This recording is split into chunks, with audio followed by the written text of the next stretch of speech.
Today is my market prep day. So that means that I'm getting ready to take things to our local farmers market. I participate in one of the largest farmers markets within 100 miles here in West Plains, Missouri.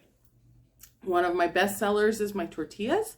I do several different kinds, but I wanted to show you sourdough tortillas today because so many people have so much cast off with their sourdough, and this is a really fun way to use some of that cast off, not waste it and have to throw it in the trash, but also have Taco Tuesday night, which is my favorite. So we're gonna get started. There's a few things that you're going to need. You're going to need any type of flour that you like to use that is kind of gluten-y. So I use whole wheat and traditional AP organic flour. You can also use cracked wheat and a whole bunch of other things, but for this purpose, I'm just going to use traditional organic AP flour, as well as sourdough starter and some kind of fat. So I use lard.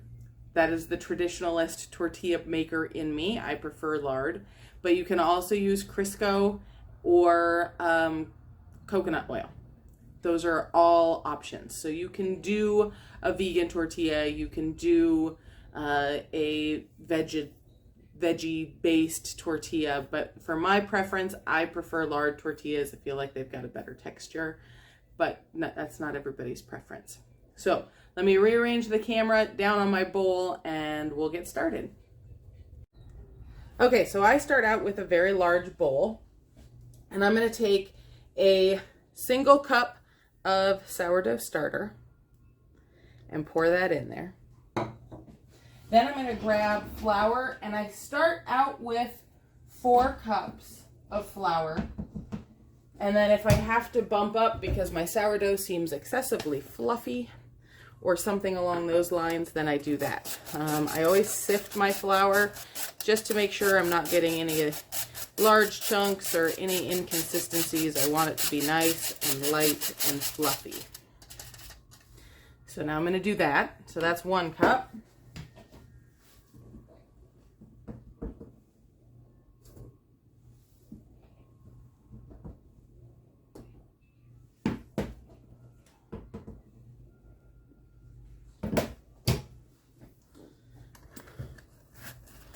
So I like to sift my flour. I have a very, very large sifter for a reason. I do lots and lots of baking. We have a very large family, so I want there to be as much home good stuff in my fridge and pantry as possible. Okay, so now we have 4 cups of flour and 1 cup of sourdough starter. Then I'm going to take a single 1/3 cup of lard, and I'm going to add that to the mixture. Now at this point, this is when your hands are going to start getting dirty. I want to mix that sourdough starter and the lard together, and you're going to want it into a consistency that kind of looks like sand. So we're getting there. And the reason for that is we want everything evenly distributed throughout the whole flour. So we're just gonna make it sandy here, so you can kind of see it starting to get crumbly and sandy. I like that texture. Make sure that we get all of the flour kind of in there.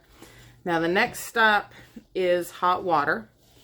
So I start with a single cup of hot water and then add more if I need it. Sometimes I have to go up to 2 cups. I prefer to use filtered water. That's just my preference. I use filtered water in my sourdough starter. I have a Berkey that sits on the counter and it filters out everything.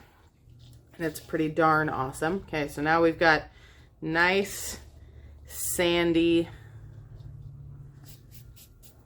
dough there. We're going to take our hot water. You want it as warm as possible for your hands to use. And we're going to start mixing everything together. So you can start seeing it making a dough here. And obviously today we're gonna need both cups of water. And I did something that I always forget to do, which is if you coat your hands in flour, it has a tendency not to stick to what's this big bubble? Your hands. Oh man. And I have a 3-year-old helper today, or a 4-year-old helper. What do you have, bud? Watch this big bubble. He's playing oh man, he's playing an educational game on his tablet, and I got to see. So, About big bubble. about big bubbles. Now you can see I've got a really, really loose dough. So, that's the opposite. I got the wrong problem, but that's okay. We can just add another cup of flour, not the end of the world. That's the joy of making things like tortillas, is they are pretty fluid and very, very forgiving. So we're going to add another cup of flour here. I feel like Christmas. And we're going to mix it in, and we're starting to get that texture that I want. So the trick to tortillas, however, is you don't want it too loose and you don't want it too dense, because you want it to be easy to roll. So we're up to 5 cups now. Today obviously was a very wet day, so we're gonna do another cup of flour. This is a oddball homestead game. This is the oddball homestead game. No, my homestead game. That is awesome. There we go. That's the texture I like feeling. Okay, so now we're going to mix everything in together. And we're going to make a nice kind of spongy dough. That spongy dough I'm going to divide into balls and then roll out. So I'll show you that process as well. And then we put them on a flat top and grill them so they get nice, smooth, beautiful brown bubbles, and then we package them up for the market. So a lot of people add salt to their tortillas. I choose not to add salt to my tortillas just because I'm trying to be conscious of other people's dietary needs. So I don't, but at this point, if you'd like to, you can add a tablespoon of salt. Okay, so you can start seeing that nice spongy dough. I like mine a little sticky. I'm gonna get the bowl cleaned up here. And it's a nice, spongy, sticky dough. Now you can do the same thing without the cast off from your... Okay, Cullen. You can do the same thing with cast off or without the cast off to just make tortillas. So it's a pretty simple 3 cups of flour, 1 cup of hot water, and 1/3 cup of lard. And that will give you a very traditional flour tortilla. Again, a teaspoon of salt if you'd like to have a salted tortilla. Not my preference, but that's okay. So there we go. Nice, elasticy dough. Now we're gonna work it a little bit more because we're trying to release the glutens in that dough. So when it starts giving us a nice smooth texture when we're rolling, that's when we'll be happy. So we're just going to work it till we get some nice smooth dough here. Now, because I have a very, very small kitchen, I work on a silicone sheet and not a countertop. But you can work, I'm gonna flour it here. You can work directly on the countertop.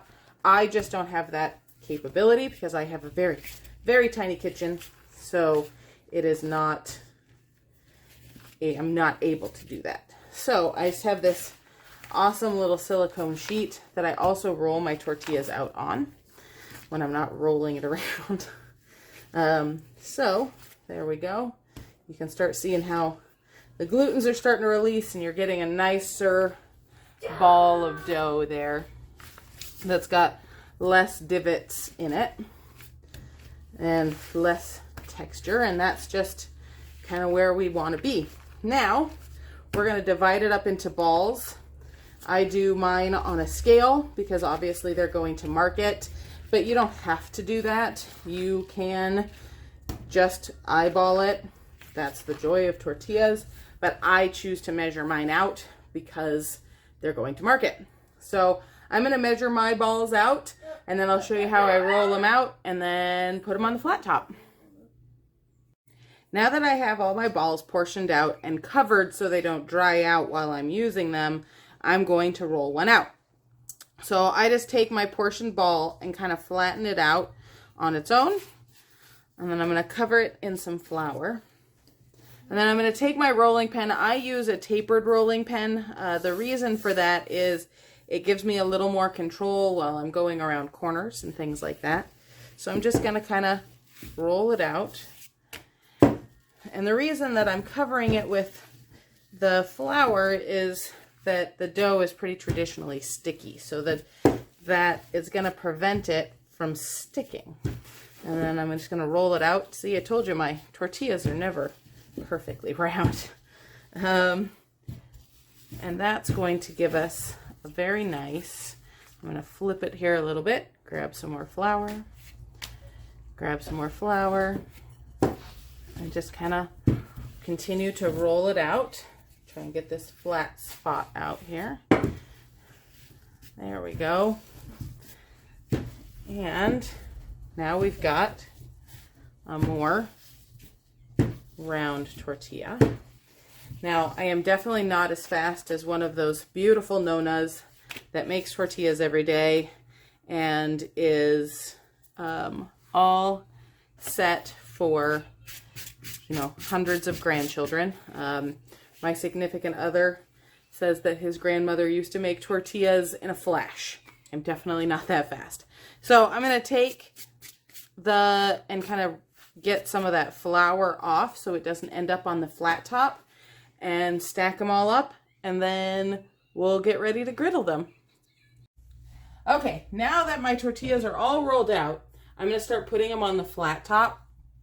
I use an old electric cast iron flat top, but you can use really anything. If you have a glass top stove, you can actually just turn on the flame and cook it right there on the glass top, no pan, no nothing. If you have a propane or gas or electric stove, if you put your cast iron on it and then just put your tortilla in there, it's gonna cook beautifully. The one advantage to this one is I get to do 2 tortillas at once, though I have a dream of having a propane stove with the top grill section so I can do 3 or 4. So what we're gonna do now is we're gonna wait for the bubbles. You can kind of see them popping up here. I also have a 4-year-old playing with a dog. Those bubbles are going to indicate that you're going to get that they're almost done. So you can kind of see on this one, they've got that nice brown color. It's nice and floppy.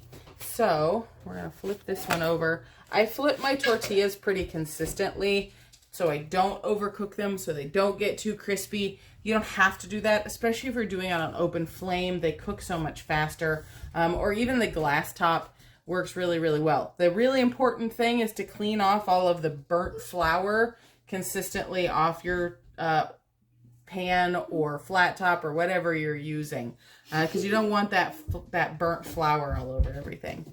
So I'm going to continue cooking these. Oh, see, there's a big, beautiful bubble coming up. I'm going to continue cooking these, and then I'm going to let them cool and package them, and then they're going to get labels and head to the farmer's market. So that's just one of the things that I do at the farmer's market. I also do pasta and English muffins and handcrafts. So as we're going through all of these kind of things, I'll show you along the way, and then I'll take you to farmer's market as well. So I'm gonna let the 4-year-old go run around the yard with the dog, and I'm going to finish these, and I will see you all later. Thanks for visiting.